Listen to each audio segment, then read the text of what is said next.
Hello, আসসালামু আলাইকুম বন্ধুরা। আমি তাবাসসুম, আমার চ্যানেল তাবাসসুম কুকিং এবং লাইফস্টাইল থেকে বলছি। আজকে তোমাদেরকে করে দেখাবো গলদা চিংড়ি রেসিপি। প্রথমে কড়াইটা চুলার উপর দিয়ে নিয়ে ভালো করে গরম করে নিতে হবে, কারণ আমরা চিংড়ি মাছগুলো প্রথমে ভেজে নেব। কারণ অনেক বড় চিংড়ি, এগুলা শুধু রাঁধলে একটা কাদা কাদা একটা গন্ধ বের হবে, তাই আমরা চিংড়িটাকে প্রথমে হালকা একটু ভেজে নেব। তেলটা খুব ভালো করে আমাদের গরম করে নিতে হবে। আর চিংড়িতে আমি একটু হলুদ লবণ মাখাই নিলাম, নিয়ে এখন ভেজে নেব। খুব বেশি একটা ভাজবো না, হালকা একটু ভেজে তুলে ফেলবো। চিংড়ি ভাজার যে তেলটা আছে, এই তেলের মধ্যে এখন আর একটু তেল বাড়িয়ে দিব আমরা মশলা কষানোর জন্য। প্রথমে আমরা এই তেলের মধ্যে 1 থেকে 1.5 কাপ পরিমাণ পেঁয়াজ দিয়ে দিব, মিহি কুচি করা। পেঁয়াজটাকে আমরা হালকা লালচে করে ভেজে নেব।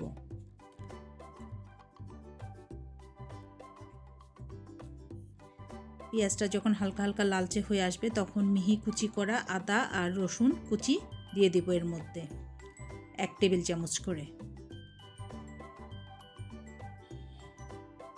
আর এখানে এখন অ্যাড করে দেব সামান্য একটু লবণ, যাতে পেঁয়াজ আর আদা রসুনটা হালকা সিদ্ধ হয়ে যায়। এটা লালচে হওয়া পর্যন্ত আমাদেরকে ভেজে নিতে হবে।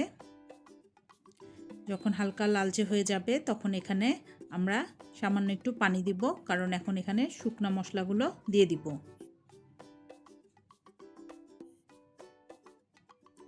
এখন এখানে এক এক করে আমরা শুকনো মশলাগুলো দিব। প্রথমে দিয়ে দিলাম ধনিয়ার গুঁড়া 1 চা চামচ, লাল মরিচের গুঁড়া স্বাদ অনুসারে, মানে এখানে আমি ঝালটা বেশি করব দেখে আমি প্রায় 2 চা চামচ দিছি। আর হলুদ দিছি 1/2 চামচেরও একটু কম। আর জিরা দিলাম 1/2 চা চামচ। দিয়ে মশলাটা আমরা খুব ভালো করে এখন কষাবো। এখন দিয়ে দিব পরিমাণ মতন লবণ। যেহেতু পেঁয়াজ ভাজার জন্য আগে একটু লবণ দিছি, আবার মাছ ভাজাতেও লবণ দিয়েছিলাম, তাই বুঝে শুনে দিতে হবে। এখন একটু পানি দিয়ে ঢাকনা দিয়ে ঢেকে মশলাটা কষাতে দিয়ে দিব। এখন এখানে অ্যাড করে দিব 2 টেবিল চামচ পেঁয়াজ বাটা। আবারও ঢেকে দিচ্ছি। এর মাঝখানে আমাদের পেঁয়াজগুলো সিদ্ধ হয়ে যাবে, মশলাটাও পুরো সিদ্ধ হয়ে যাবে এবং ভুনা ভুনা হয়ে আসবে। সিদ্ধ হয়ে একদম তেল ভাসা হয়ে গেছে। এখন আমরা এটাকে ভালো করে একটু কষায় নিয়ে নাড়াচাড়া দিয়ে তারপরে সেই ভেজে রাখা চিংড়ি মাছগুলো অ্যাড করে দিব। চিংড়ি মাছটাকেও আমাদের এখানে খুব ভালো করে কষায় নিতে হবে, নাহলে চিংড়ি মাছ থেকে কাদা কাদা একটা গন্ধ আসবে, কারণ এটা অনেক বড় চিংড়ি। তাই চিংড়ি মাছটা ভালো করে কষায় আমি সামান্য একটু পানি দিয়ে এটাকে ঢাকনা দিয়ে ঢেকে একদম তেল ভাসা করা পর্যন্ত রেখে দিব। এর মাঝখানে মাঝখানে 2-1 বার করে নাড়াচাড়া দিয়ে নিব।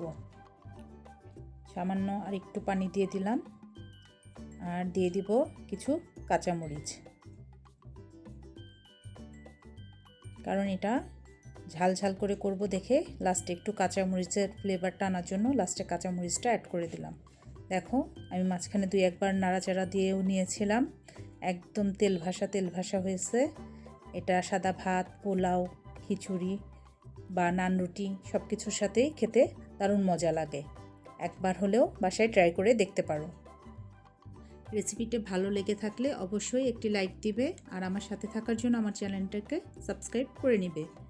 আজকের মতন এতটুকুই। সবাই সুস্থ থাকবে, ভালো থাকবে, আমার জন্য দোয়া করবে। আল্লাহ হাফেজ।